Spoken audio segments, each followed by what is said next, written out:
it feels a little bit like a curse, I think, of driven people to have high expectations. How can people who are always very hard on themselves learn to build up their self-esteem a little bit more? I don't know if self-esteem is the answer. I don't think it's bad to be hard on yourself, as long as you also celebrate when the victories happen. But, so many people will tell you, I have poor self-esteem because when I was a kid, people said this to me and that to me. And it's convenient that we remember those things and not the positive things that also occur, obviously. But I think it's more important is to realize that self-esteem is earned. It's only earned by you with yourself. You're not going to get self-esteem because everybody praises you. Someone can tell you your whole life that you're brilliant, you're a genius, you're beautiful, you're handsome, and you not believe it. Someone can tell you you're a piece of crap and you're never going to become anything. And there's a part of you can say, I'll show you, as many people have, and then they develop drive out of it, right? So it's really, self-esteem comes from doing incredibly difficult things where you pushed yourself. It's not virtue signaling. It's not telling people about it. It's what you know inside your soul is true. And the more you do things that are incredibly difficult, and especially things that are meaningful, meaning they're not just about yourself, the higher that esteem would be. I think the most important thing for self-esteem is to find something you care about more than yourself. As long as you're in your own head, the nature of the mind is reductionism, right? Good, bad, right, wrong, all those types of things. Of course, life is much more, many different hues than that.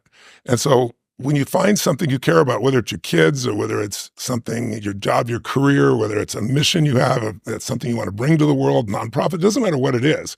If you find something you care about more than you won't be thinking about yourself all the time, and all your bullshit self-esteem shit just goes out the window. I mean, it's just, when I hear it, it's just so mamby-pamby BS.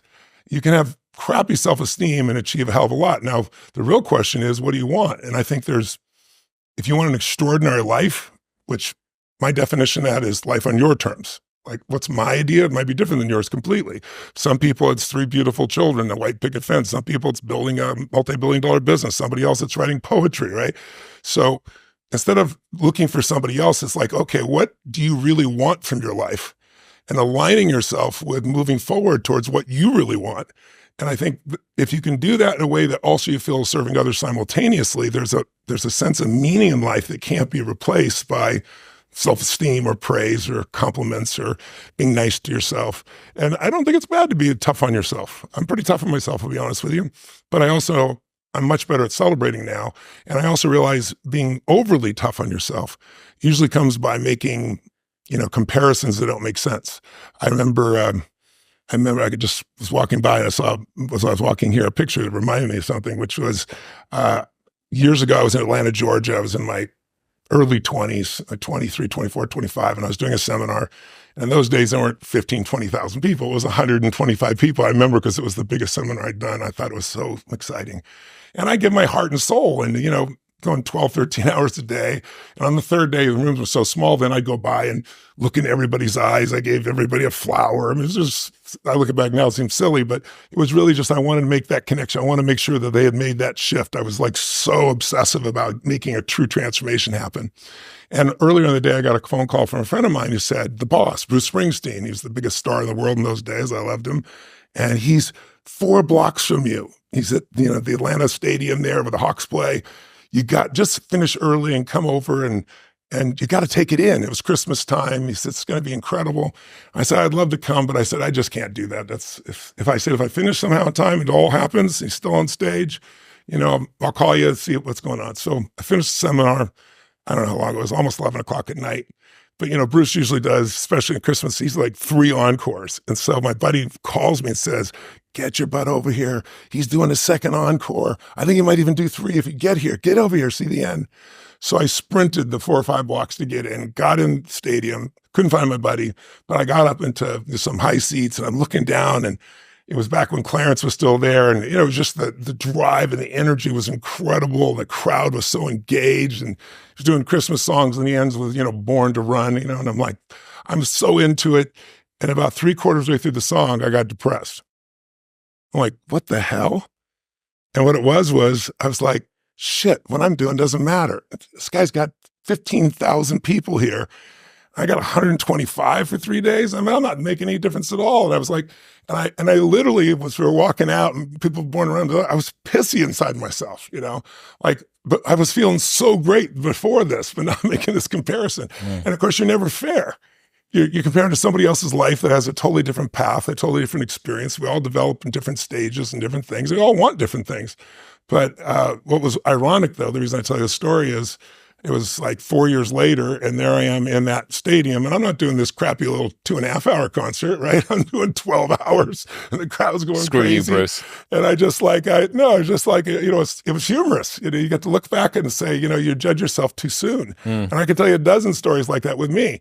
So it was so hard on myself. But eventually, you wake up and saying, it's good to be strong with yourself, but beating yourself up just lowers your energy. And when your energy gets lower, you produce less, right? You don't have the same level of joy. You don't have the impact that you want to have, nor do you have the excitement that you really want to have. So I look at it as something that it's worth earning your own self-esteem, but it's really not the secret. The secret is find something else you obsess about more than yourself, and you'll have a level of energy that will compel you over the long term.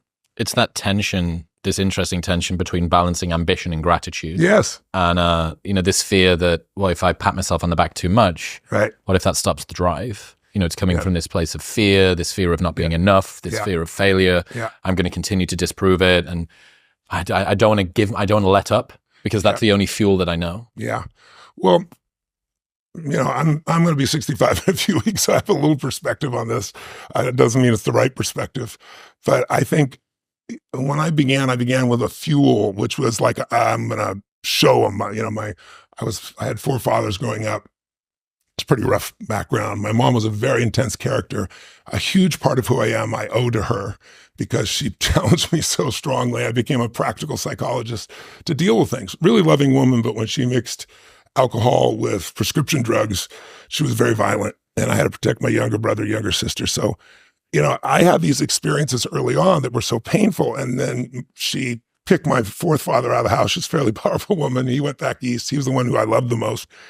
And then she chased me out of the house with a knife on Christmas Eve. And I know she wasn't going to kill me, but I wasn't going back in that place, And I remember coming out of the beginning, it was anger that drove me. I'm just going to show you type of thing. But that fuel doesn't last. And then the next fuel that people tend to use is, I got to succeed. But there's a little fear underneath that's driving them, which is like, what if I don't? Versus a knowing, it's like one of my original mentors, Jim Rohn, used to have this phrase. He used to say, Tony, don't worry about it. If you give your all every day, your gifts will make room for you. And it's like having a knowingness that things are going to be fine. And then there's the next level, which is you start to know who you are, and you're not trying to prove it to yourself or other people.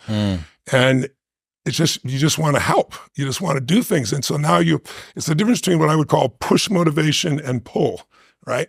Push is, I'm going to make this happen. And it takes tremendous willpower. And I know you have plenty of willpower. I do as well. But there's a limit to willpower, but there's no limit to pull. Pull is when there's something magnificent that you want to serve, something that you've got an obsession for, to create or to do or make happen. And that you don't lose that energy. You don't lose those components, and you're able to laugh and enjoy along the way, as opposed to, oh, my God, if I don't keep doing this. And I used to believe that too. It's like, I got to be so intense every moment. And then my wife's been a huge help in that also. When I remember I met her, I was like, I'm a serious mofo. I want to change the world. I work 20-hour days and stuff. I want to laugh more. Some days I wish I hadn't said that to her, because she's so crazy, but she's one of the great gifts of my life. And I surround myself with so many brilliant and funny people that my life has, the joy and the achievement. I think that's a balance a lot of people are trying to play with as well. They like to take things seriously. They care about their work. They're earnest, right? Yes. Earnestness being the bravery to take your emotions seriously. Yes. And this can end up sapping the fun and the play out of life. Yes. So you want to be treated like a serious person, like an operator, like someone that's here to actually do things and make a dent in the world. But you also realize after a while that if you're doing it so tightly, it creates this sort of brittle fragility around whatever you're doing. And when you look back, you have this series of miserable successes that you kind of gritted your teeth through. And you go, well, okay, I got the outcome that I wanted, but really what's the outcome I'm trying to achieve? Well, it's an enjoyable emotional state. Yes. What I'm trying to do is feel good in the moment as myself. And so, winning, achieving the thing, financial freedom, the business, all of that stuff is a reliable route toward getting you that. But there's a much more direct route, which is to enjoy the thing. So there is another tension here, I think, between seriousness of pursuit and joy and ease in the moment. And finding the balance between those two is something I think a lot of people struggle with. That's true. It's an art. It's chemistry, right? And you don't get it right in the beginning, and it takes time, and you have to have the intention to want both. I remember when I met my trainer Billy years ago. He's one of my dearest friends, and he's brilliant. And he said, "What do you really want out of your training?" He goes, "Because what I find is I don't know why you even need me." He goes, no one needs to push you. I got to push you back. I got to stop you from going that hard. He goes, I said, "No, I'm not looking for motivation." I said, "I want to be specific. I want to produce very precise results." But I said, at this point, I think I've been working out like a crazy person. I suppress my oxygen. I do, you saw what I do. It's just ridiculous. I'm a biohacker, right? I have to be. I got to go on stage and do 12 to 13 hours and hold 13, 14, 15, 20,000 people's attention for 4 days, right? When they won't sit for a 3-hour movie somebody spent $300 million on, it takes a level of energy. I'm not just standing there talking. I'm running up the side. I'm doing these things. So I said, I don't want to give up any of that. I need that power in me to be able to produce. But I said, I want to have fun. He says, what does that look like? And I said, well, I don't know. I think, when I was a kid, I used to play racquetball. I said, maybe for the aerobic, instead of just running, maybe we'd, do something that's fun to do. And he goes, that's great. Let's do it. So we called around, no racquetball courts anywhere, but squash. Do you play squash? Yep. Yeah. So you can appreciate squash is awesome, and it's more strategic and a hell of a lot better exercise than, racquetball is. So I got into playing squash, and it was like, wow, it added a whole nother dimension. And then that led to, at this stage, if I go someplace and I'm going to be kind, which I want to be, it's not a 20-minute drive and 20-minute back. It's 20 minutes, in and out. I'm sure, pictures and, just connecting with people and taking care of them. And so, man, I don't have time for this. So that's how this happened down here. It's like I imagine there's a racquetball court somewhere near us, or a squash court. Squash court is just over there. Yeah, brilliant. So it's like, I came here and said, we're going to build this. But it's just like, so I built this whole place for fun. I mean, if you came here, you probably came by slide, I assume. My first delivery to a podcast via slide and gravity. Yes, correct. Yeah. So when we come to build this place, I said, the guy's saying to me, you got 25,000 square feet. You've used up all the space. Where are you going to do this? I said, down here. And he goes, what do you mean down here? I said, below the surface. He goes, no. The ocean's here. The intercoastal's here. You're below the water table. I said, well, have you ever been to Scripps Oceanography? You ever been to, the Atlantis Hotel? I said, yeah. I said, that's what we're going to do. He's like, oh, it can't be done. I said, what do you mean it can't be done? Other people have done it. He goes, well, you never get approved. I said, the mayor here, we're good friends. I'm sure people in the community like it. We'll get approved. And so it leads to a place of fun. We're sitting in the place of fun. We've got 7,000 square feet below the surface. No one knows it's here. It's below the water. We built like a submarine around the outside of this. And so we got squash courts and my bowling alley and all the stuff for my kids and my grandkids. And it's the play area. So I think it's also important to have environments that call out the play and environments that are convenient to pull out the play. You can live by the ocean. I used to live on the hill in Del Mar, California, and almost never went to the beach except when friends came and wanted to take them there. When you live on the beach, I'm on the beach every day. It's there. So it's like you can engineer your life to have more happiness. But I think the real challenge is thinking so hardly about being taken seriously just represents your fears, right? It's like, I think spiritual development, when people talk about spiritual, not religious development, spiritual development is the level of comfort you can have with just being your real self. And I think that's not an easy task because we all are trying to be something, but we already are that something we're trying to be. That doesn't mean you can't be better, but it's like accepting and appreciating what you really are. And instead of projecting, something else, takes a lot of pain out of your body, takes a lot of wasted energy out. It gets a lot of fears to just disappear. And I don't have an easy path for that. I think it's the hero's journey. What is it? Your life is ordinary and everything seems fine. And then something hits you and it's the call to adventure. It doesn't feel like a call. It feels like somebody in your family's got cancer. Or it feels like, COVID and somebody shut down your business, or, some issue that's happening in your relationship with your kids. But if you take the call and you go on the journey, you're going to meet some new friends. You're going to find some new mentors. You're going to you're going to battle with internal things within you and external things. But if you keep going, you're going to eventually slay your dragons and you come out the hero of your own life and you have something to share that isn't bullshit. It's not something you read somewhere. It's something you've lived. Something you want. And everybody can feel you've lived it because it's a different level of ownership, And then, by the way, as soon as you do that, it happens again. You're called on another journey. You have a new level of challenge that you need to go on. It just never ends, but it makes life really, really beautiful. One of the things that I've been hearing you talk about a lot recently that seems to tie into this is the difference in life between when you focus on things that are wrong and when you focus on things that are right. And I think a lot of people have managed to achieve quite a bit of success by avoiding pitfalls. You present them with something they can say, well, that's wrong and that's going to be an issue and we need to make sure that that's sorted there. But as you've said, the things that you focus on seem to appear more frequently in your life. And if you've justified to yourself and if you've built up this habit, this stack of evidence that it's useful for me to focus on where potential pitfalls may be and make sure that I can avoid them. But I don't want to do it in my personal life. It's like, you've developed this pattern, yes, and that is now going to be ported over into everything. So when your partner comes through the door and does something that pisses you off, the first thing that you don't think is, I'm so grateful to have her. Like, she's so wonderful. Think about all of the things. It's like, she fucking left. The makeup's out on the counter again, and she didn't clean up the such and such. So just dig into that difference between focusing on what's right versus focusing on what's wrong when it comes to your trajectory in life. Well, I think it's important to realize wherever focus goes, energy flows. It's corny, but it's true, right?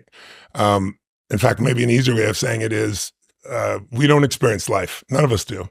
We experience the life we focus on. So in any moment, what's wrong is always available. So is what's right. So it's not about being positive. It's about being intelligent. Right?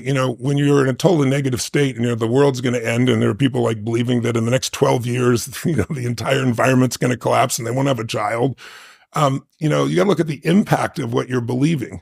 And you got to look at and say, where's my focus going? I can always be upset about something. I can always find something to be joyous or at least grateful for, which leads to joy. And I think it's having that, learning to discipline your disappointments.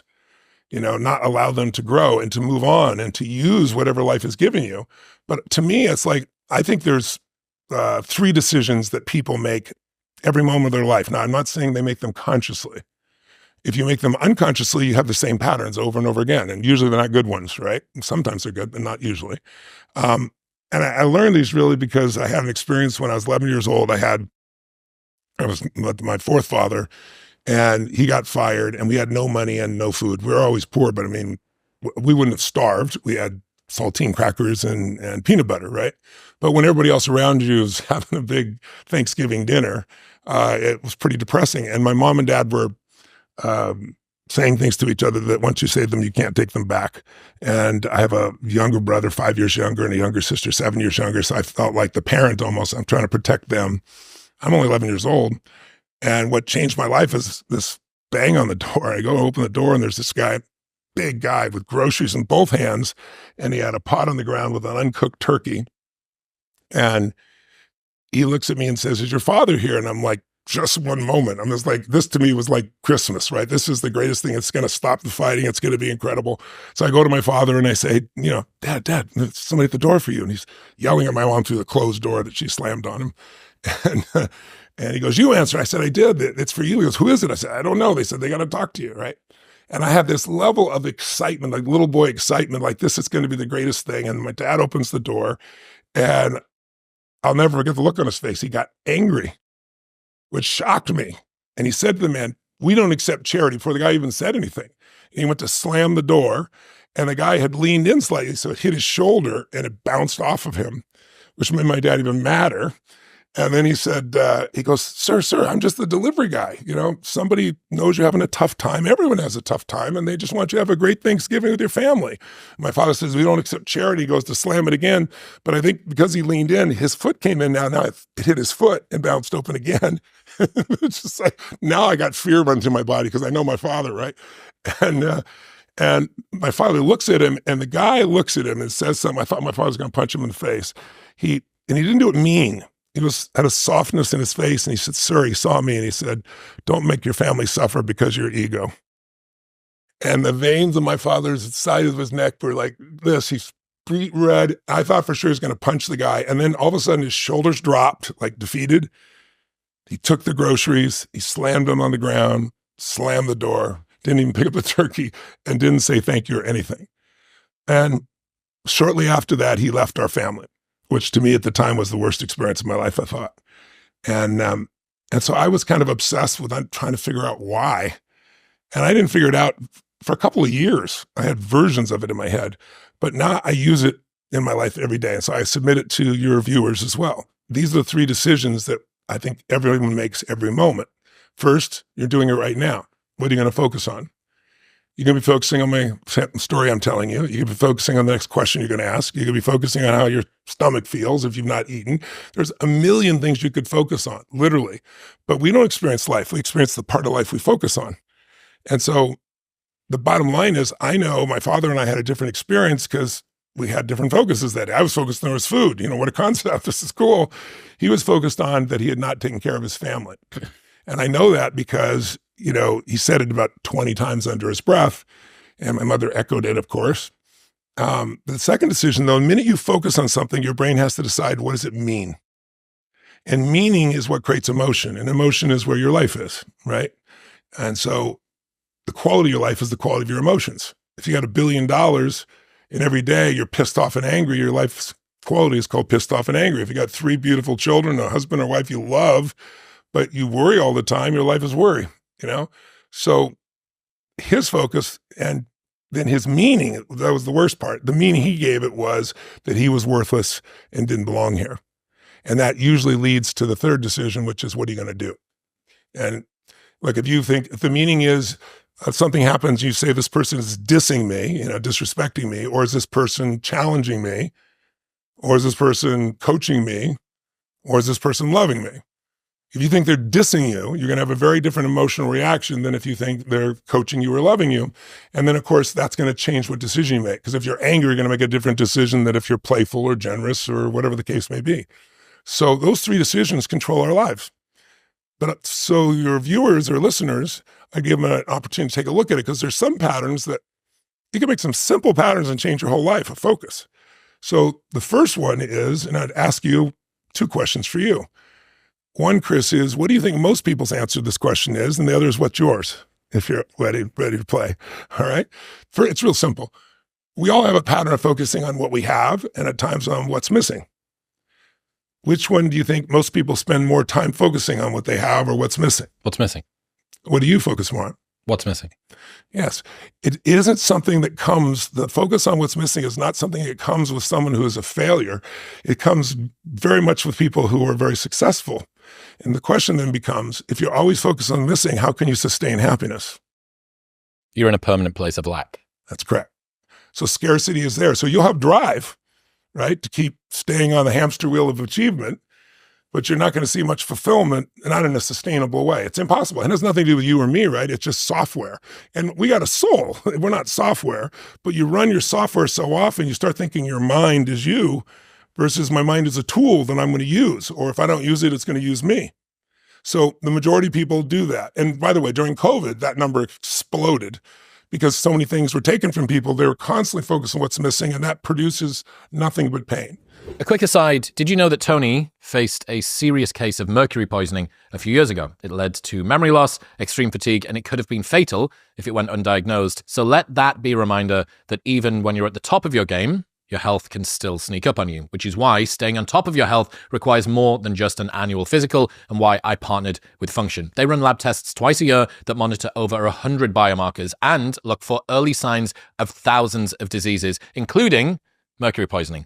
They even screen for 50 types of cancer at stage 1, which is 5 times more data than your annual physical. Best of all, you receive insights from their team of expert physicians who provide a detailed report of their observations and phone consultations for any critical findings. So, if you want to stop guessing about what's happening with your health, if you want to get an insight to what's going on inside of your body, this is the place to start. Getting these lab tests done would usually cost thousands, but with Function, it is only $500. And right now, you can get the exact same blood panels that I get, plus bypass their waitlist by going to the link in the description below or heading to functionhealth.com/modernwisdom. That's functionhealth.com/modernwisdom. Second question, and I think I know your answer to this one. Which do you tend to focus on more? Which do you think most people focus on more, what they can control or what they can't control? And then which one do you focus more on? I think most people would probably focus on what they can't control. I'm an even balance, I would say, between the two. I'm That's working good. quite hard to try. I was going to say, you strive. It's part of Yeah. your philosophy, right? To focus on what you can control, right? So that's part of the Stoicism, whole philosophy of Stoicism, right? So, but most people, you're absolutely right. Now, in my seminars, it's different because I got 15, 20,000 people ask that question, and the vast majority of them say they're focused on what's missing, but the vast majority of them say they do focus on what they can control. That's why they came. Why would they spend their money and time? They want to take control of their business or their body or their relationship, whatever the case may be. So they have a different belief structure. If you have both of those out of whack, you got some real challenges. Most people have at least one out of whack, which creates stress. And then the third one, and there's many more than these, but just quickie for the people at home, and I'm asking them to do this for themselves if they want to. Where do you tend to focus more? Your past, your present, or your future? We all spend all three, but where do you spend more of your time? Where do you think most people do? Where do you? I guess most people just not the present, perhaps dreams for the future. For me, I would say mostly in the future as well. Yeah. And that's where most achievers live. Me too. I have to discipline myself not to do that because what makes you an achiever is anticipation. You've learned by a long time, anticipation is power. As I'm listening, I'm watching you. You're anticipating. You're processing, right? Dopamine's a hell of a drug, yeah. Yes, it does. And it gives you a sense of control. And there, also, if you don't anticipate, it's like playing a video game against the child. Now, you're a different generation, so you might kick the child's ass. I don't know. But my generation, I didn't play any video games. So if a child, is your nephew or your niece or your grandson, granddaughter, or your son or daughter, and you give them a gift, let's say, of playing a video game, you give them a new video game for Christmas or their birthday, what's the first thing to do? Oh, come play with me, Pops. Come play with me, Uncle. Come play. No, I don't do those things. Oh, let me show you. It's so easy. Boom, boom, boom, boom, boom. 3 shots. Boom, boom. They're going great. So some part of you finally says, I'll show this little bastard something here. I'll go ahead and do this thing here. All right, fine. Give me this thing. But you should know you're being set up when the kid says something to you like, you go first, right? And so you go and you go, boom, boom, boom, boom, and you're dead in 4 seconds, right? The kid goes, not bad for the first time, right? And then they take the ba-dum, ba-dum, ba-dum, ba-dum, ba-dum, ba-dum, ba-dum, ba-dum, and 45 minutes later, you get your second turn, right? Now you're really pissed. Maybe you make it 2 minutes, and the kid goes for another 45. Why does the kid win every time? Is it because they're smarter, faster, younger? No, it's because they played this game before. They can anticipate the first bad guy's here, the second bad guy's here. You're in reaction. They're anticipating. So it has tremendous power. So it's addictive when you learn to anticipate. And it's also a great skill set for business, for life, and so forth.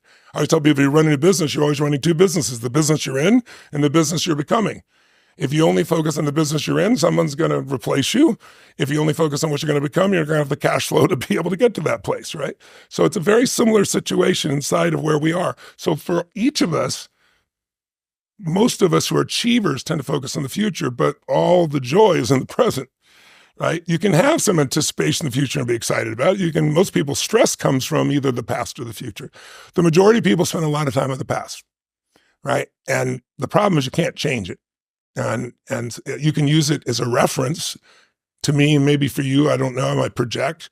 You've probably come a long way in your life, is my guess, from Love Island to modern wisdom. Yeah. That's quite a journey. I'll have you tell me about that at some point. I can't believe that you did that bit of research. That was the thing that you dredged up. But yes, the typical trajectory from Love Island to this podcast. Yeah. Difficult. So there's been some growth in your psychology and your spirit, and your soul, to say the least, right? So the contrast of remembering where you were and who you've become is probably a beautiful thing. But if you use it that way, but most people go back and they ruminate about the past, or they ruminate about a future that they can't control, and the present's there. So the goal is an ideal fuel. An ideal fuel is a combination of the two. Present, that gives you that centered grounding, and anticipation for the future, the ability to bounce back and forth, is the ideal for people. So I'll give you an example to wrap this up. Do you know anybody who has, I ask this when I have an audience, giant audience, how many of you, I'll say, know somebody who takes antidepressants and they're still depressed? Yes. 90% of the room will raise their hand. How's that possible? Because first of all, 2 years ago, they did meta studies on the cover of Newsweek, and it said SSRIs do not work. Sugar pills work as well as SSRIs. Dancing to music was more effective by some huge margin. Yeah, you read the study. Yeah. We're still giving them to everybody. Doesn't make any sense. Should be salsa classes. It's just, but it's just, you think of the insanity of that, of us continue to do what doesn't make any sense. So I think your question is really focus, bringing it back to the focus. I think if we make the right decisions, the first one is what we're going to focus on, and that's just a habit. You change anything. Take that person. Why is that person depressed still? Because all that drug does is numb you. Mm-hmm. And numbing doesn't deal with the issue. What's the real issue? You're constantly focused on what's missing versus what you have. You're focused on what you can't control. And there's two worlds, right? The external world, the internal world. We can't control the external world. We can influence it. We can't control it. If you think you're in control, you have a deep illusion. I went to Mexico recently. You and I were talking off the air, and I discovered I couldn't even fully control my bowels. It's not something I want to talk about, but it's like all the willpower in the world doesn't mean squat, no pun intended, right? So it's the part we can control is what's going on inside of us. And that we can control what we focus on. We can control the meaning. We can decide the meaning. We're the meaning makers, and we can decide what to do. And when we make those three decisions, we're in control of our life, and all the anxiety and bullshit tends to go away, especially if we're trying to do that to serve something more than ourselves. Not like you're so unselfish you're not going to succeed, because you can't serve something more than yourself and not benefit, right? So it's not like you're sacrificing, the people that play that game. It's not a sacrifice. It's like philanthropy. I hear people talk about, well, philanthropy, well, a friend of mine the other day was on an airplane and somebody was reading, I saw my book, it triggered me, it was Life Force. And the person was really into it. And he said, hey, he's known me for 45 years. And he says, what do you think of that book? Oh, it's incredible, the stem cells and this. You can't believe the breakthroughs. I don't know why we didn't know about this and blah, blah, blah. What do you think of the author? Oh, he seems like a really good guy and he donated all the profits to feed people. And of course, he's totally rich. So, I mean, it's easy when you're rich, right? And my buddy turns to him and he said, well, what if I told you that I knew him since he was 17 years old, 45 years ago? And that I remember when he had $20 to his name, there was a guy in the street and he gave him $10 and told me that the time to give is when you don't have it. And he said, and I watched him build that all the way up there. He taught me that if you don't give a dime out of a dollar, you're not going to give 100 million out of a billion, right? And it's like people look at things and they make their focus something like, oh, I'm sacrificing, or I'm going to do philanthropy because, I'm rich. No, you do philanthropy because it's a source of kindness and love. Philanthropy can be your attention. Philanthropy can be your time. Philanthropy can be a buck, $5. Philanthropy can be you're in line with people in Starbucks and I remember doing this research, I couldn't believe it. If you buy 5 people who you don't know their coffee, you get a biochemical change that has a more lasting impact than most things you could purchase for yourself, including large purchases. So it's intelligent selfishness is the truth. You can't possibly do good and not feel good. When you want some self-esteem, do something worthwhile beyond just yourself. The reflective glow of doing something for everybody else is, it's an odd...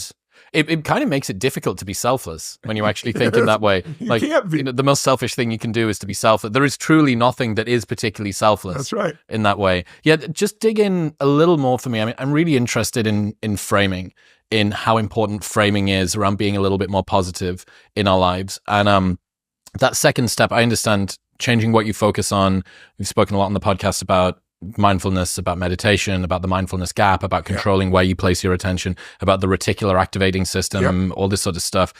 I think the second step, the story that you tell yourself about what you're looking at, even if you've started to control, I'm going to begin to focus a little bit more closely.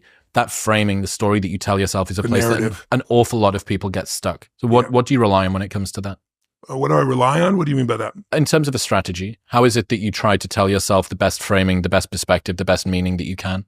Well, I think, when you think about framing, I look at framing as three. I call pre-framing and reframing and deframing. Most people are familiar with the reframing. Reframing is you came up with a meaning and it's not so good. And so now you're going to change it, or you want to do it with someone else. You're going to influence someone and they have this negative frame and you're going to reframe them.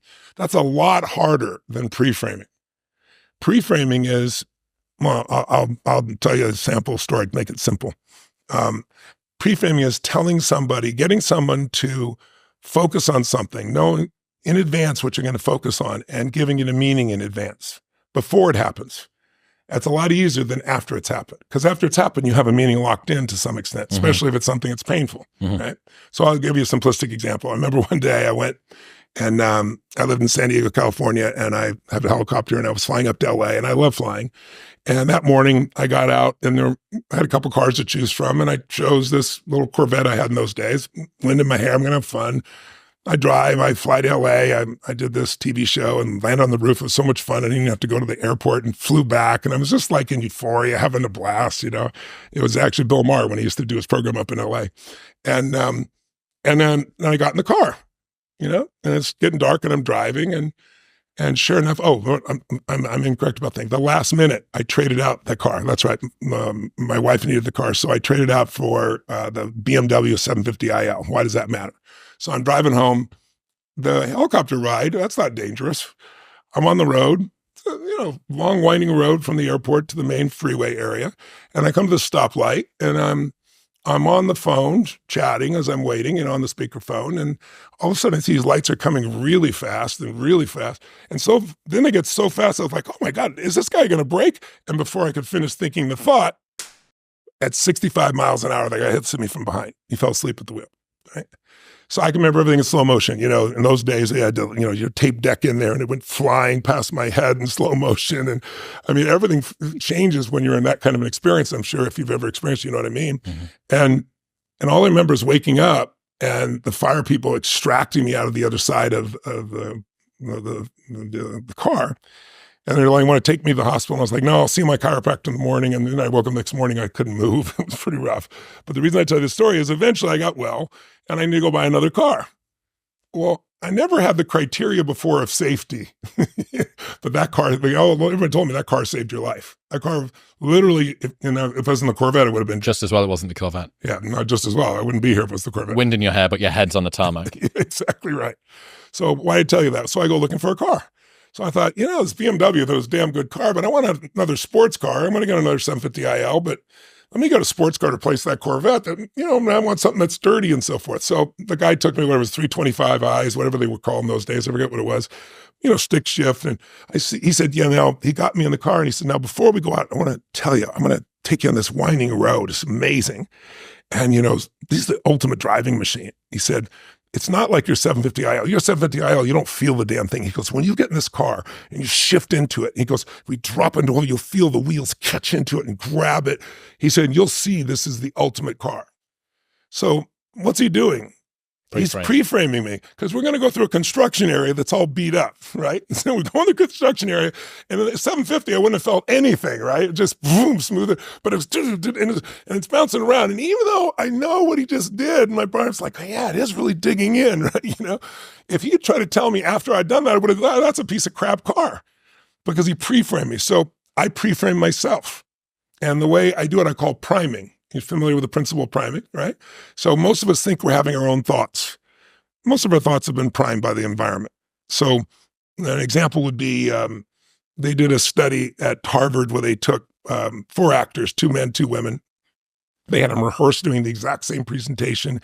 And you'd be in a mall or a coffee shop or something, and they'd walk up to you, and they had a coffee in their hand. And they go, could you hold this for me for a second? And then they look down. They don't wait for you to say yes.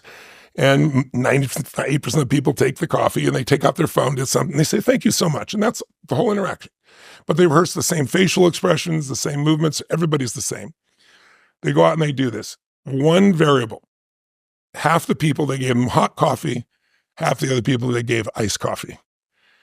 15 minutes later, somebody comes by with a little checkboard here. And they go, excuse me, I have $20 here. There's no scam here. We have this really important study. We're under a tight timeline. Would you give us 1 minute of your time for $20? You just read these 3 paragraphs of the story and answer these 2 questions. They read the story, and then the question is, how would you describe the main character of the story? How would you describe them? Well, interestingly, the people that given hot coffee, 81% said the person was warm and genuine. The people that given iced coffee said the person was cold and uncaring, and it's the exact same story, the exact same ratios, 81 versus 80%, just to give you an idea. All they did was 15 minutes earlier have something that framed them, as you would say, right? So it happens all the time. It happens, you know, if they did a study where they took IBM and they took Apple, and they did a little creativity test for someone, and they did 2 things. They'd have them look at the IBM logo and then take the test, or the Apple logo, and then they did their commercials. And a commercial for Apple back in those days, you always think differently, right? 22% higher score if they looked at either the Apple logo or the commercial on the exact same test No other criteria difference, to give you an idea. So you can test so many things in this area. So I get up every morning, and my first discipline, I'm not a meditator per se. I don't know anybody good at not having any thoughts. But I thought, I want to prime myself. That's my goal. So I do a breathing pattern, like a, breath of fire type of thing to change my physiology for just 2 minutes. And then I do 3 things, and I do it for just 10 minutes, because my view is, if you don't have 10 minutes for your life, you don't have a life. And I want to prime myself so whatever comes into this world, I have the best chance of handling it really well. And I'm training my nervous system. What's the emotion I want to train? Gratitude. Why? We all know the 2 emotions that destroy your relationship, your business, your life, it's fear and anger. Those are 2 extremes. You can't be grateful and fearful simultaneously. You can't be angry and grateful simultaneously. So what I do is I start my day, I make those changes, and I close my eyes or I look out at the water, and I think of 3 things that I'm grateful for just a minute each. But I don't think of it like over there, like if you've ever been on a roller coaster and I ask you what it's like, some people remember it over there. No, I remember it like I'm in the front seat going over the edge, because then you get the authentic biochemical changes. So I'm there, and I do 2 strong things, and usually 1 simple thing, like the wind in my hair or my daughter's smile or something of that nature. So I don't just get wired for unbelievable things, but that primes that nervous system. And then the second thing I do is I take 3 minutes, and it's kind of like a blessing or a prayer for the people around me, for the people I love. I start close, I send it out there. And there's been a lot of studies I'm sure you've read that Dalai Lama and others have done on compassion for strangers, what it does to your brain. And so I do it every day. And then the last 3 minutes I call 3 to Thrive, where I focus for a minute each on something I really want to make happen. But I don't sit there and pray for it, hope for it. It's like, I give thanks for it as it's done. I see it as done. I experience it as done. I wire my reticular activating system. I can speak in shorthand to you about this. So now it's going to notice anything that relates to that, but it has a joyous feeling to it as well. And I'm done in 10 minutes, and I'm ready to rock and roll. So, I do my cold plunge, and I do the parts of my normal daily ritual, but that one I do. And then I'll have like 60 seconds, of joy, or 60 seconds of piece that I'll do in the middle of the day, and I'll just think of one of those things if I want to reactivate it. But that pre-frames me, right? In other news, this episode is brought to you by Nomadic. No, it's literally brought to you by Nomadic. This is my travel pack that I've got with me on the road here in Florida, and it literally makes the process of traveling so much more enjoyable, and that is why I partnered with them. No matter, you've got compartments for everything: your laptop, your shoes, your sunglasses. It's so sleek that the TSA agent might just stop you to admire it. The thing is an absolute Swiss Army knife. It's beautifully designed, it's not over-engineered, and it'll last you literally a lifetime, that lifetime guarantee. So this is the final backpack that you'll ever need to buy. We really should have taken stuff out before I did this. Anyway, you can return or exchange it within 30 days for any reason. So you can buy a new bag, fill it with possessions for an entire month, and if you don't like it, they'll give you your money back. Plus, they ship internationally. Right now, you can get 20% off everything I use and recommend from Nomadic by going to the link in the description below, or heading to nomadic.com/modernwisdom. That's nomadic.com/modernwisdom. But then I also have certain beliefs. We all have beliefs that pre-frame you or not. And one of the core beliefs I developed over the years was just that I think everything happens for a reason. I think there's a higher purpose. I think it's my job to find it. I think that life happens for us, not to us, but it's our job to figure it out. And a lot of times I feel like something's happening to me. So I'll give an example. It's like not being fed as a child. I've fed, 10 years ago, I decided I'd been feeding people my whole life since I was 17, 2 people, 4, 8. I built up a couple million people a year. My foundation fed 2 million. I fed 2 million. And then I was writing this book, Money Master the Game, and I'm interviewing Ray Dalio and Carl Icahn and Warren Buffett and, all these multi-billionaires. And Congress had just cut food stamps, which they call the SNAP program now, by $6 billion. It means every family would have to give up a week's worth of food unless people like you and I showed up. So I called my team and I said, how many people I've fed in my lifetime? And they said 42 million. And I was like, wow, I was thrilled. It wasn't the number I knew. And I said, what if I did that in a year? What if I did as much as I've done in my whole life in a year, 50 million? And what if I did 100 million a year? What if I did 100 million a year for 10 years and did 1 billion meals? And I did it in 8 years with partnership through Feeding America. And it's like, when you do that, when you when you produce a result that seemed impossible, then what's next gets even bigger and even more available, right? It just expands. You're pre-framed to be able to do even more versus reframe. And so now, because of the war in the Ukraine, most people don't realize it's the breadbasket for Africa. So there's about 11 nations that are on the verge of famine. You'll never hear about it in the news. No one cares. And then you need fertilizer. 50% of the world food supply comes from fertilizer. The WF doesn't want you to use it because of the environment, but you need it. And it's in Russia and it's been cut off. So I talked to Governor David Beasley, who's the head of the World Food Program, brilliant guy. Actually, MBS put us together one day. He said, you two are feeding the most people I know. I want to put you together. And I said, how big is the problem? And he said, Tony, normally you'd be in a position where, maybe there's, 8 million people that are on the verge of starvation. He goes, this year it's 350 million. And he goes, and no one's doing anything about it. And I said, so how many meals would we need over the next 10 years to make the transition till we get sustainability? He said, you need 10 years. I said, what would it be? And he said, I don't know, Tony, maybe 50, 60, 70 billion meals. I said, let's do a 100 billion meal challenge over the next 10 years. I said, I did 1 billion. I wasn't a billionaire when I started. I said, you're going to get blessed by doing these things. I'm sure I can find 99 other people somewhere in the world to do this. And when I went to do it, I was shocked because I had pre-framed myself this would be easy, right? And I went to somebody, without mentioning names, who's a brilliant philanthropist and a beautiful man who's helped me when I did my billion meals. And he said, well, Tony, how much is that going to cost? I said, well, it cost me about $100 million over 10 years. You're doing 100 million meals a year for 10 years. And this guy's worth about $20 billion. And he said to me, that's beyond my pay grade. And so I had to kind of reevaluate. But because I kept pre-framing myself, this is a must, this is not a should, it's not a reframing job, I just came up with a different plan. And I'm really proud to tell you, we did 30 billion meals we just announced in our first 2 years. And we're on track this year to be at 60 billion. And what seemed like an absolutely impossible task is there. There is another skill besides pre-framing and reframing, deframing. Deframing is when you destroy the frame of reference. So in business, one of the things you have to know is I believe it's my privilege to serve people, but I also believe it's their privilege to be able to learn. And it's not an ego thing. It's just it's a mutual privilege, meaning I got to earn the right to be able to serve you. And you got to be a reasonable person for me to want to serve you too. And I made a change in one of my events 20 years ago. And one of the things I did is there was a 14-day program and the world changed. And so we brought it down to 10 days. I think it was 12 days to 14 in those days.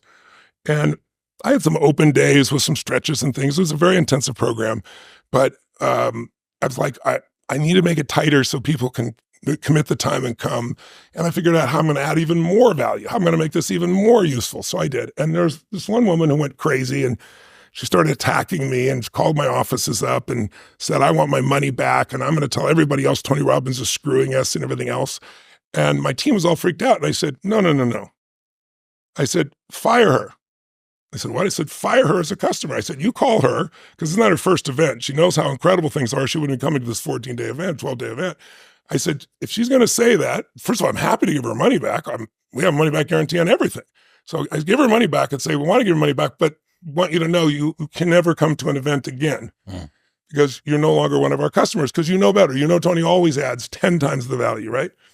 Long story short, this lady starts fighting to stay on there. My staff couldn't believe it, right? Because he deframed it. You took away the frame of reference. You destroyed it, right? And said, no, you don't understand. No, I have a right to come. No, you don't.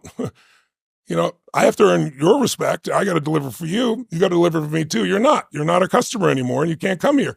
The lady, it was in Hawaii. She flew to Hawaii and demanded to see me as the program's going to start. You have to let me in this program, right? I said, if you want to get up, make a public apology for what you've done, I said, that'd be acceptable to me. I said, but you knew better. You just did this to get attention. And I said, so I bought back your seat. And I told you to send us any of your friends that want their seats back. I said, we need the seats. We really did, right? And so that was the end of it. And it gave my lesson to everybody on my team. And I try to teach it to business owners. Not everybody's your customer. I'm not the right person for everybody. You're the right person for everybody. We have unique styles or approaches. And so we're not here to try to please everybody. We're here to try and serve the people that are really interested in being served. So pre-frame, reframe, and deframe as frames or references. But I think pre-frame is the most valuable. And if somebody wants to learn to do the priming, you can go to tonyrobbins.com priming. There's no charge for it. And there's a video I'll guide you through it if you want to try it. One of my friends used to work in a retail store, and he observed one of his bosses do something that was kind of interesting with the deframing thing. So somebody had come up, and there'd been some sort of an issue, I think, with the way that one of the members of staff had given them clothes that they were trying on. Something had occurred, but the customer was completely at fault. It was all them. And they came over to the supervisor and they said, "This is a problem, and I need to speak to the manager." And the manager immediately one-upped and said, "Tell me exactly who did this. I'm going to get them fired on the spot." And this person immediately completely flipped what they were thinking.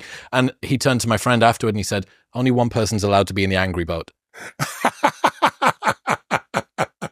That's great. I love it. I love it too. It breaks the pattern. Exactly. And that's all it really is, right? Changing the frame is breaking the pattern. Correct. But easier to break the pattern before it starts. Yes. Much easier. And then, by the way, it becomes, you train your neurons, you're training your nervous system to think that way. It's the ruthless thing about habits, right? The Matthew principle of, to those who have more will be given. To those who have less, more will be taken. Yes, true. And you've worked with, how many people have you serviced in person now? Do you know?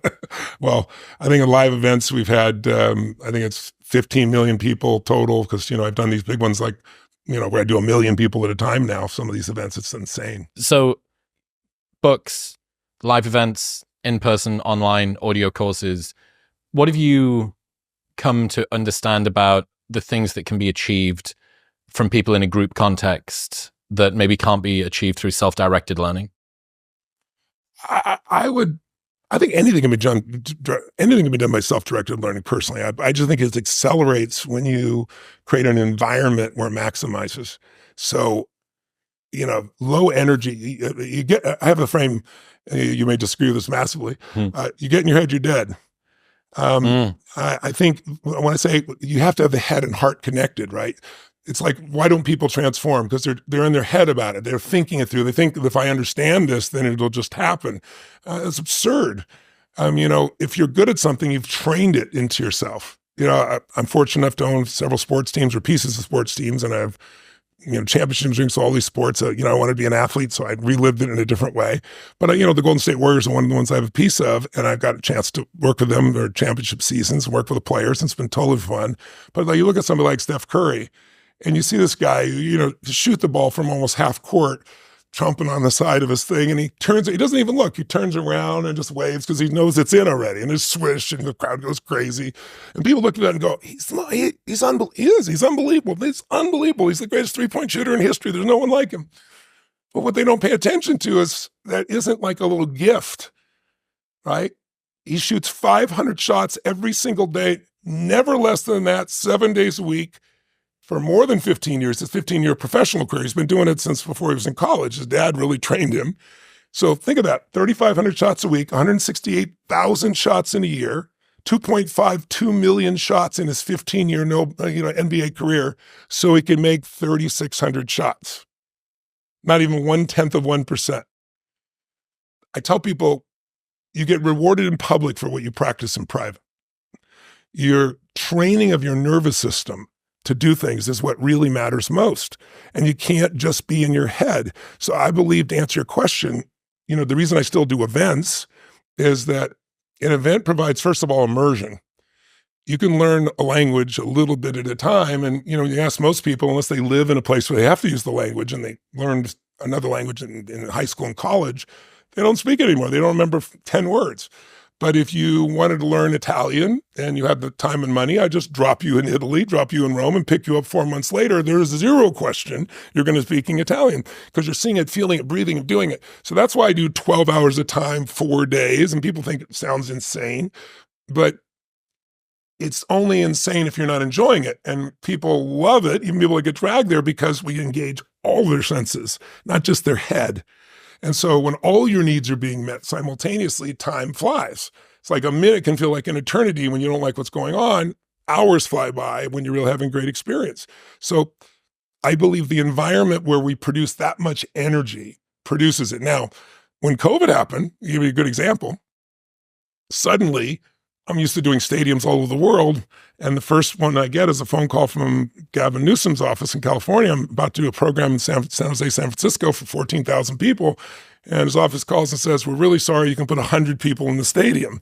I'm like, we got 14,000 people. That's not possible. So my whole thing is, okay, screw that. We're going to Vegas. They'll never shut down Vegas. 10 days outside of Vegas, after moving 14,000 people to go there, they shut down Vegas. So I'm like, screw it, we're going to Texas, their own country. The governor says he won't melt, he's not going to bend, you know. I got a friend in Houston that has a big church there, 14,000 people, perfect. We rent the place. 2 weeks out, they shut down there. I'll do it in movie theaters, 1,400 movie theaters. We'll do this where, we'll put 10 people in every movie theater. That was what they limited us to. But they'll have a big screen, they'll have great sound, and they'll have some interaction. We're going to make this work. They shut down the movie theaters.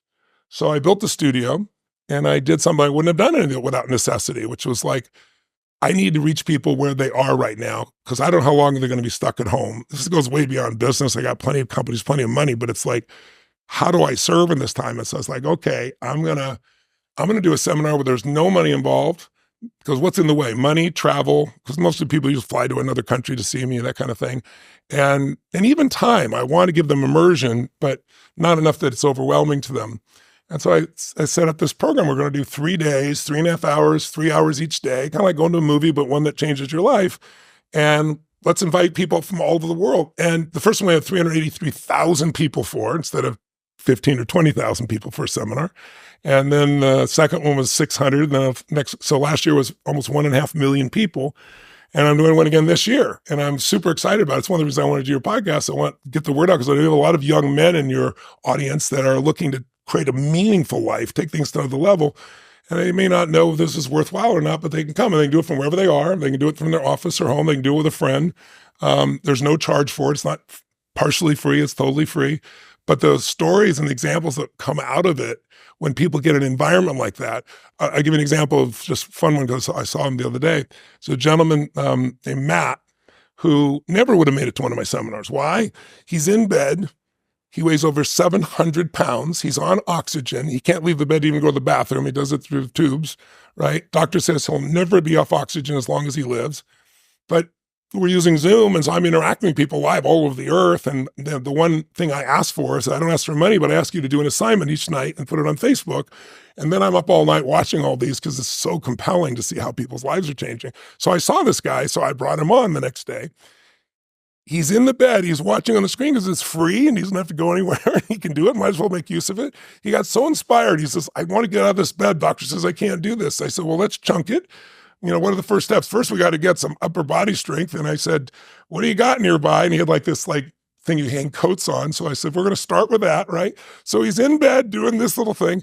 And I said, I'll tell you what we're going to do. I said, you're going to sit down, you look for the timeline. But I said, if you can get this done in the next 4 months, where you can get out of bed, go to the bathroom, make it into a car, I said, I'll fly you to my event. We'll walk on fire together. We'll have this experience. He's lost now over 300 pounds. 325 was the latest number. He's inspired everybody in the community that's there. He drives a car now. He fell in love with a lady, and so I sent him my resort in Fiji so he could go celebrate and everything else. He's got a completely different life. He would have never done that in a million years. So it's my way of saying, yes, I can bring the event to you, which I didn't believe before. I didn't believe I could do that. But now we'll start at 10 a.m., let's say, in Florida here to do, let's say, a 4-day seminar that I'm going to do. And we have people from 193 countries participating, and we got 30,000 people instead of 10 or 15 or 20,000. And it's already midnight in Sydney, Australia, and I go 13 hours. So they're going to be up from midnight to 1 in the afternoon for 4 days, and we lose 3% of the people.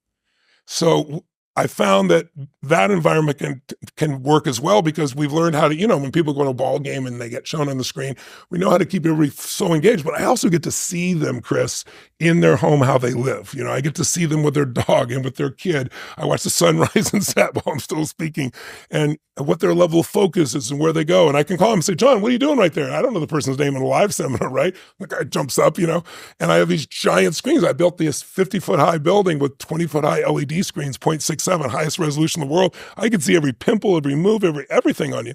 So that environment is more powerful to me than just self-directed. But some people are self-directed. They say, screw you, I don't need that shit, and I do it on my own. I believe that too. So a book or a tape or something is there. But I find it accelerates the experience massively. Because it's like going to, a game and there's 1,000 people in the audience, or there's, 50,000. I mean, emotions are contagious.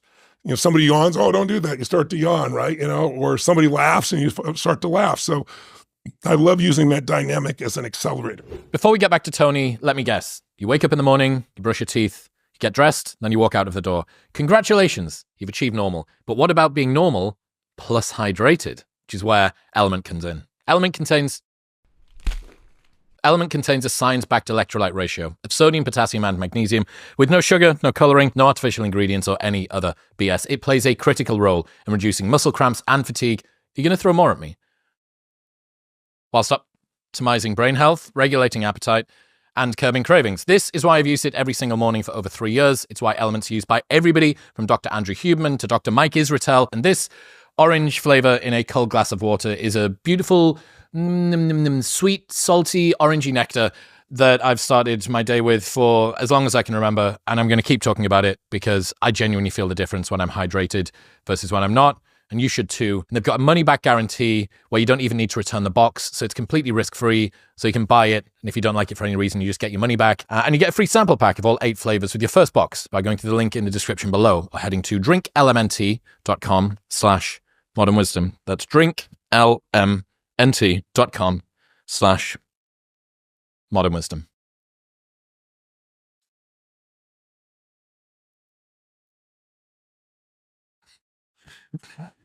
What does your pre-event ritual look like? You talk a lot about energy levels, and I'm fascinated by how you get yourself into the space where you can deliver. I'm aware that you need to do the conditioning. You actually need to have the sort of base level of fitness and stuff like that. At least, yes. But the priming period in the build-up to going to do one of these things, can you take me through what that looks like? Well, a couple days in advance. I'm about to do a 6-day program right now for business owners from all over the world. I start to jot down my notes of what are some of the things I'm most passionate about, beliefs I have right now that are currently alive in me. I have 114 companies now. It's pretty wild. We do $9 billion in business. I have no business background. I learned from brilliant people, and I learned the patterns, that make things work. So I think what are the most important ones I'm learning, experiencing now that I want to bring? I review what I know fundamentally people need to know in those areas. Then I start reading different articles and start loading myself up with some other entrepreneurs' recent thoughts. And then I'm doing all my physical training, of course, which is very, very intense, right? So that I'm ready to go 12 hours a day, 13 hours a day on stage. And then the morning of, I do my priming. And then I have... That's the same process that we spoke about before, just 10 minutes with a little bit of cold plunge, ice bath, stuff after. Yeah, all that. And then what I do is I get up, I have a little mind map of what, my outcomes. I'm not driven like a script. I have certain fundamentals that you learn to speak, and you speak them well, and you know the impact it's going to have. But they're all like deposits in the bank of your life, so that when something comes up, you can pull from those. But then there's all the things that happen spontaneously that make it fun. So I'll lay out what I think the sequence of what I'm going to do is, and then you get in the room and you feel people, and that all changes. But my last thing that I do is, quite honestly, just a prayer. It's like, use me, Lord. I made this physical ritual of I shift my body pretty radically, and I go into this state, use me, and then I get up on stage, and then I have this plan, and the plan goes out the window. I often work till 2 a.m. with my team laying out what we're going to do, and they all know it's just entertainment. But I'll use a lot of it, but maybe not in that syntax, because I feel it. And also that makes it art. I'd be bored out of my mind. It was exactly the same every single time. It's this balance between control and being in the moment. You were saying before about one of the things that people want is this sense of control. And if I can plan very effectively in advance, if I know all of the different ways that this could go, the different permutations, and if this happens, then I'm going to do that. And if that happens, then I'm going to do this.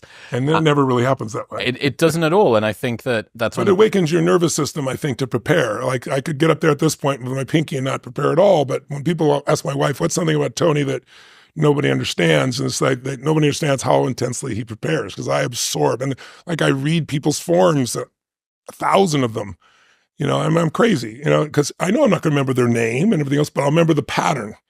And when the pattern shows up with somebody, I'll know that pattern's an important pattern for multiple people in the room, and I'll address it in a different way each time. But it makes it art when it's different. But, my wife is a different approach. I admire her approach. I trust in God after I've done all the work. She just trusts in God and gets up and does it. I feel if I work my ass off, now I've done my part. Okay, now come through me. Let's do this. And it tends to flow. I love that reframe. I've never heard anybody use it before. I've heard someone say, life happens to me or I happen to life. But life happens for me.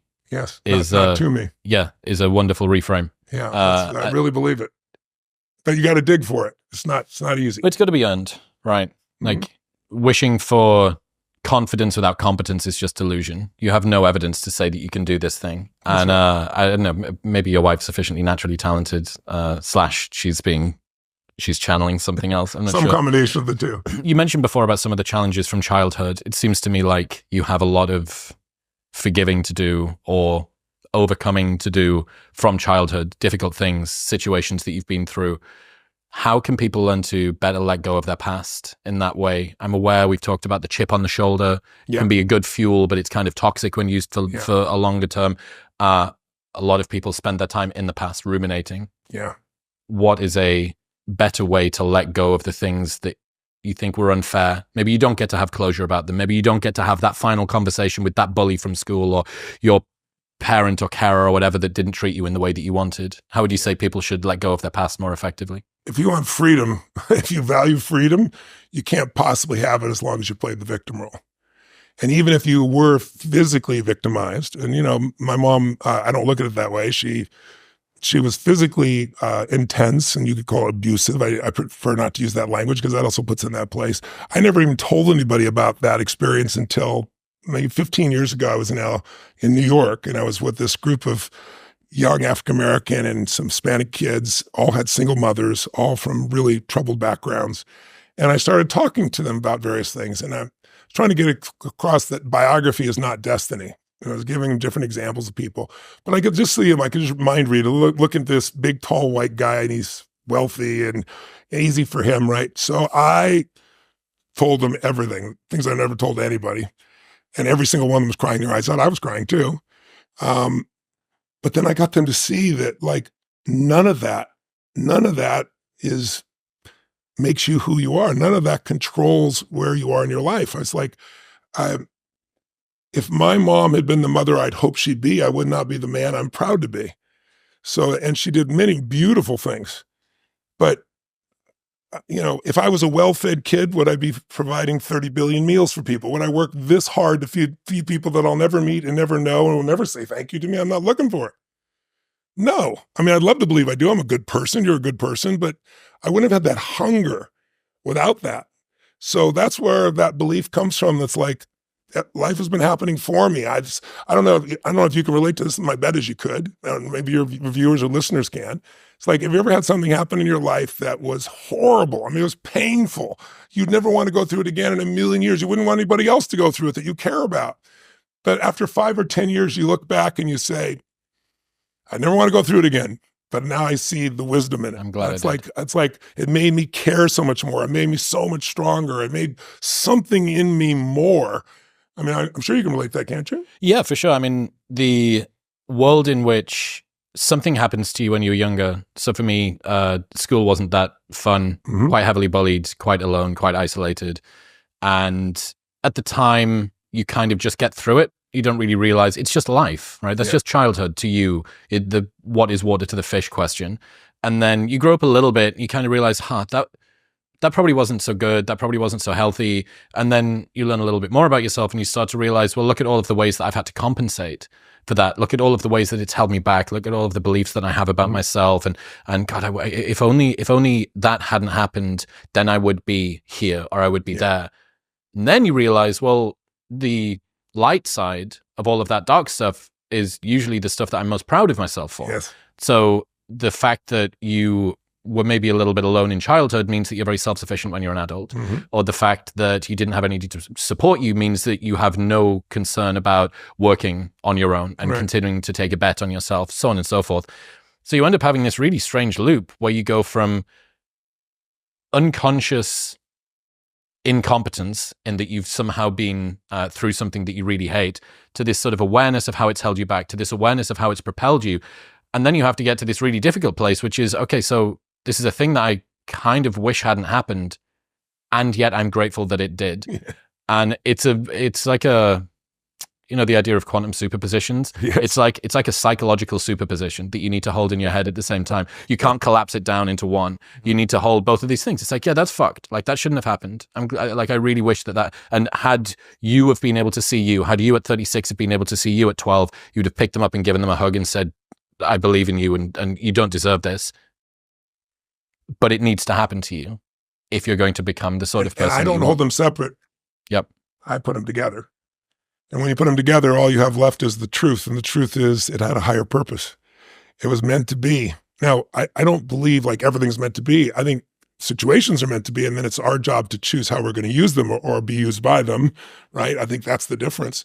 But I think there's nothing to forgive. I know there's nothing, like people say this, but you have so much to forgive. F that and forgive. There's nothing to forgive. I mean, it's like if I get to a deeper truth, a deeper spiritual truth, a soulful truth, it's all like soul contracts. Like, so we're all here for something more than ourselves. And it's not until you realize that you stop the childhood thing of, I need to forgive people, or I need to, maybe you want to think about what you want one of the people you want them to forgive you for, or you can make an apology, because we all screw up. We all do stupid things. We all do things we're not proud of at different times. The secret is, do you do something about it, or do you just ruminate or beat yourself up or pretend it isn't there? Well, that balance is really, really difficult. Between turning pain into motivation and recognizing that it's there. So you're not denying that it's there, but you're also not wallowing in it. But you're also not just using it as the only pain, but you're also realizing that you've had to alchemize it, transcend and include it in Wilberian language. It's a delicate balance. And I think that there's a few things in life, and the older that I've got, the older I've got, 36, the more I've kind of realized that a lot of realizations just come along for the ride as a byproduct of getting older. And we can do a lot of the things. We can read the books, we can go to the seminars, we can attend the online events, and we can expedite some of these realizations. But there's some insights that are just hard won by time. Some that's true with. I think you're right about that. But I also think it can be accelerated by who you spend time with. I've had the great privilege of having some great mentors. They're all 18 to 20 years my seniors. So, some I knew when I was, 20 and they were 40, and now they're 80 and then, 82, 83, 84, and I'm going to be 65. You're just holding on to the coattails in their way. Because they giving me a look at the pathway of life. We're not all the same by any stretch, but there's certain fundamental things you go through. I remember some of them would tell me things, like when you're 40, you're going to think this or feel this. I was like, read between the lines. Shut up. You're full of it. You know what you're talking about. But there were certain things that it turned out to be really true. So some of those you experience, but then once you've experienced enough of them, you don't have to wait to experience everything. You can start to project, wait a second here. There's some real deeper truth here. Yeah. And one of those, I think, is it's not hard. I'd invite you to consider, you don't have to hold both.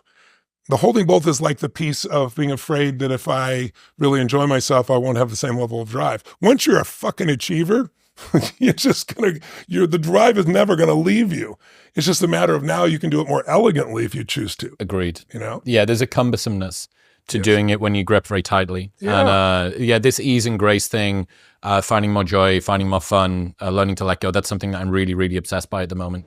If your energy levels are a little low, or if you're not performing in the gym or the bedroom the way that you would like, your testosterone levels might be at fault. And one of the best ways to naturally increase your testosterone is with Tonkat Ali. And I first heard Dr. Andrew Huberman talk about the really impressive effects that tons of research was showing, until you realize that most supplements don't actually contain what they're advertising. Momentous makes the only NSF-certified Tonkat Ali on the planet. And that means that it's so rigorously tested that even Olympic athletes can use it. And that is why I partnered with them, because they make the most carefully tested, highest quality supplements on Earth. This is a huge part of my brain, body, and sleep stack, which makes a big impact on my cognition and my strength and my recovery. And if you're still unsure, Momentous has got a 30-day money-back guarantee, so you can buy it and try it for 29 days. If you don't love it, they'll just give you your money back, and they ship internationally. Right now, you can get 20% off all of their products plus that 30-day money-back guarantee by going to the link in the description below or heading to livemomentous.com/modernwisdom and using the code modernwisdom at checkout. That's livemomentous.com/modernwisdom. And Modern Wisdom at checkout. I'm interested, you mentioned there about your the amount of work that you put in, reading these forms, the preparation that you do for all of these different events, and even with the alchemy that you've done letting go of things from your past and the way that you've turned it into a version of you that you're incredibly proud of. I'm interested in how much peace you have in life, whether you would say that you are, that how often you're able to access peace with all of the things going on. It was the most peaceful, most happy stage of my life by far. I look at things in terms of seasons. I remember in early 90s, I interviewed, I don't know if you've read The Fourth Turning. Did you read that book by chance? No. Oh my gosh, please read it. I think you'll find it really valuable. I was coaching President Clinton. And in those days, I also coached Gingrich. I was on both sides of the aisle because I'm an independent, right? So I want to help both sides. So I left literally the president, and he had this book. And I was reading, it was a big, thick book. It's, what's the other one they have? It's basically 500 years of American history, Anglo-American history. And it was written by the same guys that wrote The Fourth Turning. And I asked him about it, and he told me a little bit about the patterns of generations and how they work. I was fascinated how it shapes history. I go to Gingrich, who's a historian, and the same book is there. And so I grabbed the book, and then The Fourth Turning came out a little bit after that. It was one of those throwaway books, at a discount. And I love those books, because they're contrarian. And I picked it up. It wasn't popular, and I read it. And it's a book that basically describes that history has patterns and seasons to it, just like everything has seasons. So I look at it this way. Maybe a simple way to explain it is I have 5 kids and 5 grandkids. I have a 50-year-old daughter, and I have about to be 4-year-old daughter in a couple of months. So I have quite an extreme group. And I think about my youngest daughter or my grandkids, and even for my kids, but most of them are adults now. And I think like the world is changing so much, nanotechnology, obviously algorithms, AI, all the things that are coming, robotics. The change, we're at the base of unbelievable transformation. We're going to see more change in the next 5 to 10 years than in the history of humanity. And that's not an exaggeration. Well, there's going to be a huge number of jobs that are disrupted from that. And listen, 200 years ago, 85% of America was a farmer. Now it's 4% and we feed the whole world because of technology. But that happened over a long period of time. We're going to see changes like self-driving cars. There's several cities where they're operating right now, right? Ubers and so forth. How long is it going to take before every truck and every taxi will be there? Well, that means every Uber driver, every taxi driver, who's going to hire a truck driver who can work 8 hours a day? You got to pay for the health care, and they complain and crash sometimes. And crash, or you're going to have a 24-hour day that better insurance, and you get to depreciate the asset. I mean, these jobs are going away. That's 8 million jobs in America. That's as many jobs as we lost in 2008 when the crash was happening. So, and no one's preparing for it. So I remember talking to Obama about it. It's like, this is coming, He goes, well, Tony, I said, is anybody got a plan? Are we going to educate these people? This is going to be social disruption, right? He says, well, we've talked about, the payments, what's it called, UBI. And I said, yeah, but the UBI, it'll never be enough money because once they adjust it, it'll be more. And UBI doesn't give anybody meaning. Like there's a fascinating couple of studies that you probably caught that came out in the last 6 months about that. It's really not good. No, I know it's not good. The outcomes are really, really, well, you could predict that. Well, you don't have to be brilliant scientists to figure that, right? It's like a decade ago, a bit of human intuition would have taught you that. Yeah. But the point is, they said, what's being done? He goes, well, we think it's going to take a lot longer. It'll be fine. I mean, it's not. So how do you arm yourself or your kids for a world of such change? You have to learn rapidly. And so you need 3 skills. You need skill number 1, to be able to really recognize patterns.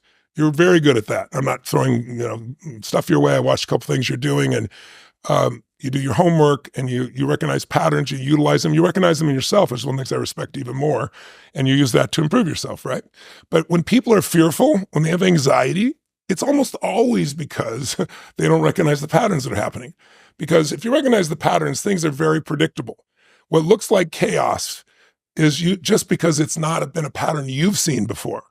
Like if you look at history as an example, it's like, this has never happened. You hear people talk about, we've never been this divided as a country and all this stuff. It's such bullshit. And there was a civil war. What's that? There was a civil war. Yeah, there was a civil war, but there's a little sheet I brought down. Do you have that little sheet? Can I borrow this? I'll just read you this because I thought it's entertaining. I showed this in an event the other day.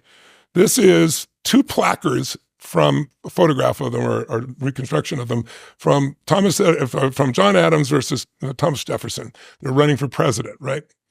So let's see how divided they were. This placard says, if you elect Thomas Jefferson, murder, robbery, rape, incest, and adultery will be practiced throughout the land.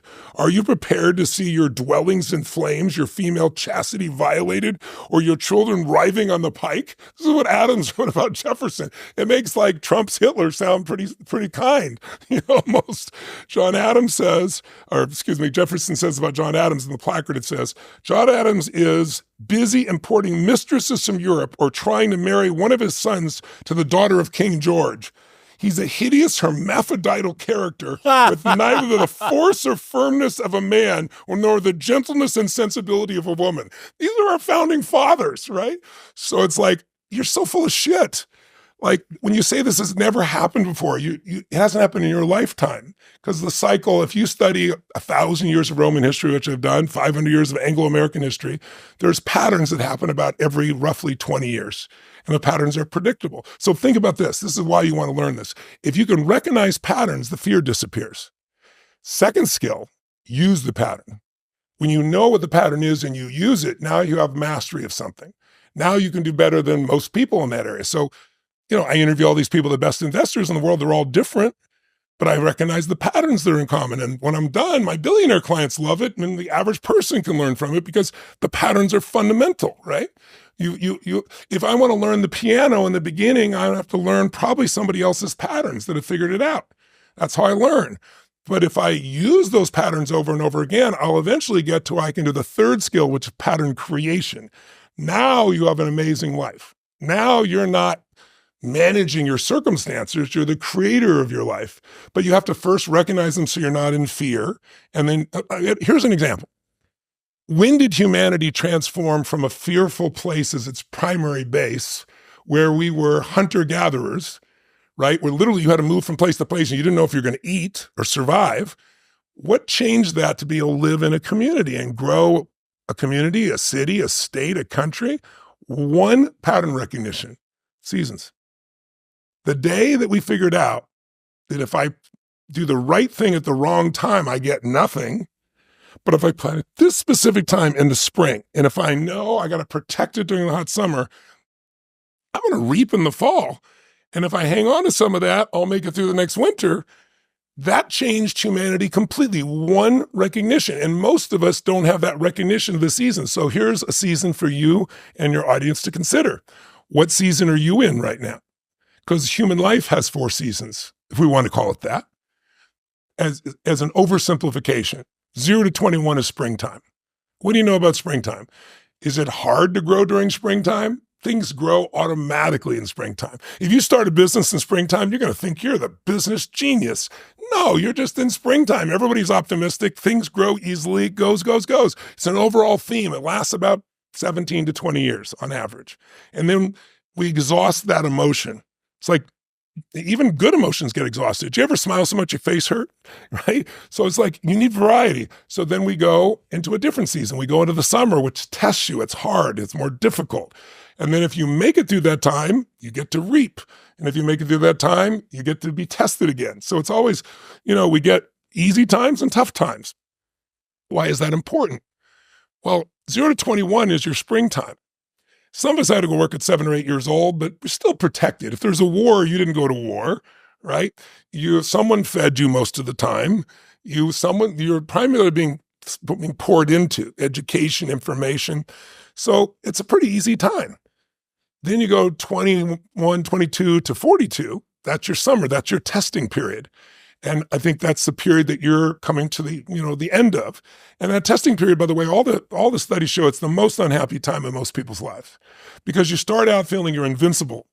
Right? You learned all this stuff and you're like, I don't know if I believe all this crap I was taught. I'm going to do this myself. I'm going to be president of the United States, a multi-billionaire, and have 100 relationships simultaneously, and everyone's going to be happy. And you believe this shit, right? Then by the time you're 35, you're like, oh shit, man, one relationship I have a hard time with. And oh my God, I got divorced, or oh my God, I'm not president. So you're not so invincible. It humbles you. But it also makes you grow because that stage of summer, you're basically the soldier of society. In fact, if we go to war, that's who goes to war. 22 to 42, a little bit younger, you get the frame. And then if you're in business, you're the soldier. But if you're growing in those first 2 seasons, then you're going to enter your power phase. And your power phase is basically 43 to 63. And again, some people get there at 36. Some people get there at some other time, but you get the range. And in that range, it's like you can do more with your pinky and get it done than, I'm sure you've experienced this in your life, mine too, than when I work 22 hours a day. Now, I still work 22 hours a day, but now I run 114 companies, not 2, you know? And I can do 9 billion, not 100 million, you know? It's a different game. And so, it's very rewarding, and it's when you really enter your power as a person. If you worked hard in the spring and the summer, then you reap in the fall. If you didn't, you weep in the fall, right? Then eventually, I can tell you this because I'm there now, and I never would have believed it. So I want to plant the seed, the possibility, and my friends, I'm going to say out there, who are also young men, I think that's mostly your audience, what I can see, who are driven and hungry and want to be their best selves and don't want to settle. That stage is the wintertime is basically, say, 63, 64 to 84 to 104 to 120 if you have the privilege of living that long, the oldest living humans.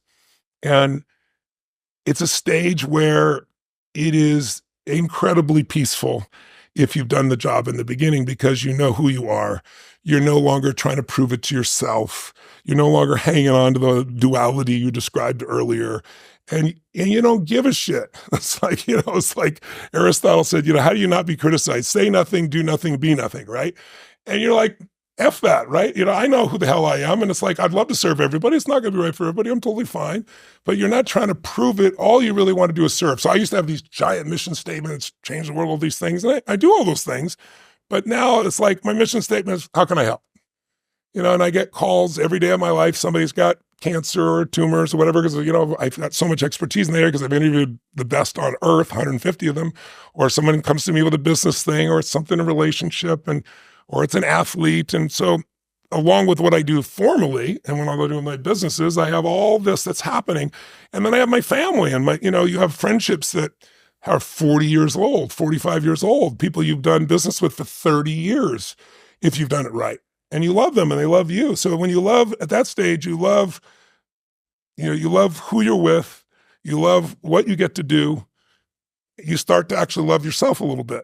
And when I say love yourself, meaning like you're kinder to yourself because it's like you're not in that game of still trying to prove it. So if I could magically take that stage and bring it to someone in their 20s, I would do so. So what I try to do instead is paint them a picture of what the path might look like, and that they, being an overachiever, could anticipate the next path and maybe perhaps spend less time in the struggling phase if they know what's coming, anticipation, as opposed to reaction in that area.